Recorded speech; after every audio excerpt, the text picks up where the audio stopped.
I saw a lot of talk about Jordan Travis, and that he's just not the guy to be back there. And they're like, all right, now I need to see Chuba Purdy. Oh man, now let's just get Mackenzie Milton.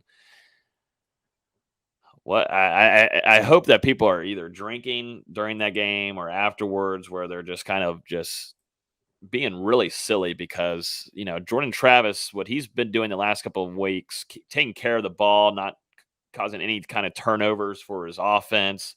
He goes 176 yards, 2 touchdowns here. I don't know who in the world you're going to put back there in the pocket going against Clemson and being able to make these reads. And Norvell talked about in the press conference today where he said, Jordan Travis was, efficient there and he liked what he saw. There's some things that they missed out on. Absolutely. But I mean, Clemson made it very, very hard for Jordan Travis to throw on Saturday. And also they kept him contained very well. And so I'm unsure what a lot of FSU fans are wanting at this point. And, this is Jordan Travis. This is Jordan Travis's team. And, I don't understand, if Mackenzie Milton's back there, I think you're having a serious amount of sacks. I'm sorry. Jordan Travis had to make numerous plays on Saturday to get out of there and use his legs, juke, everything imaginable for it not to be a sack almost on every drive. So I think the whole chitter chatter about other quarterbacks needing to be played is absolutely embarrassing and shouldn't be talked about. Yeah, I think a lot of these fan bases, unless they've got one of 2 or 3 quarterbacks in the country, are constantly looking for somebody else to play quarterback and nitpick every move. I got to tell you, what my evaluation of Jordan Travis was coming into the season, and I've seen enough to know that, like you say, there is no way, not just Mackenzie Milton, but just about every other quarterback in the country is getting thrown for losses multiple times when he's able to escape, either run out of it or extend the play and at least throw the ball away, do something to avoid a negative play.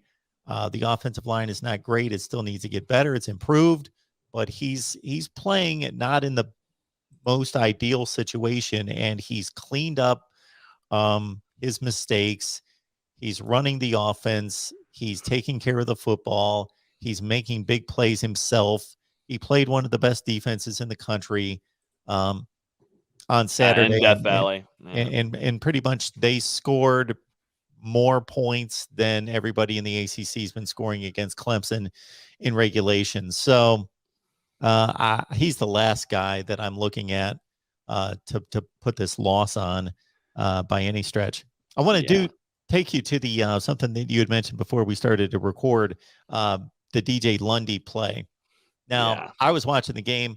I got to tell you, I was watching 15 games on Saturday, so I'm not recalling exactly what my thought or analysis of that hit was.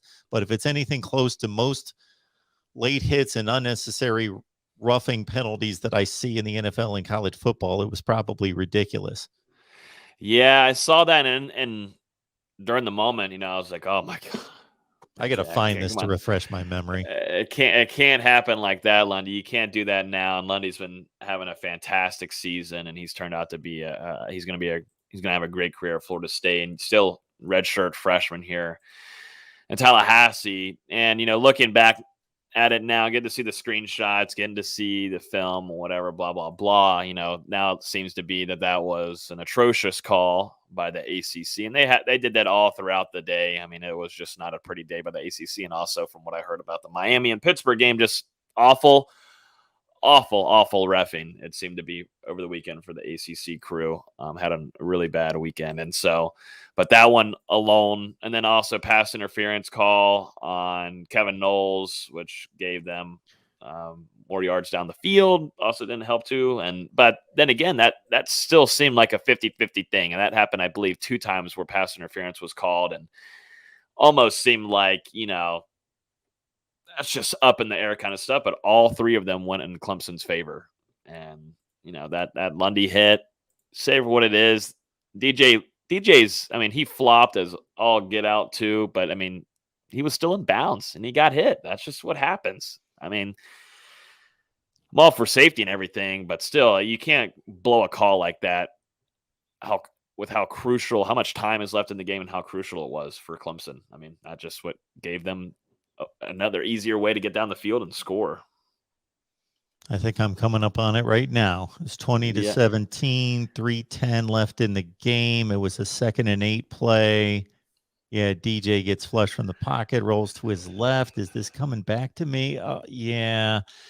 So it's one of these deals that when you watch it in real speed, and obviously where the camera angle, you see the DJ, the players on the sideline seem to be shielding him. So it seems like he's more into the sideline than he is. And Yeah. then when you really watch it, you got to let guys be able to make a move for a tackle while the guy's still in bounds. He can't stop his forward momentum. He's making a defensive, as the defensive player is making a dive at the offensive player while the offensive player is still in bounds. What's he supposed to do? He can't suspend himself in midair.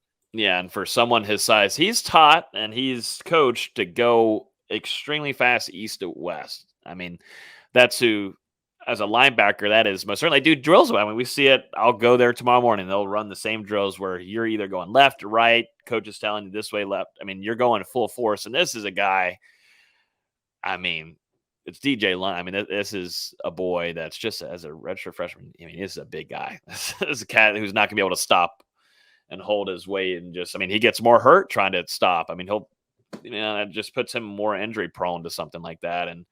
And so now, I mean, really, I mean, what are you going to do? And so that's what really stinks about it. And, you look back and you can do the screenshots, whatever. And of course, DJ's still in bounds whenever he gets hit. So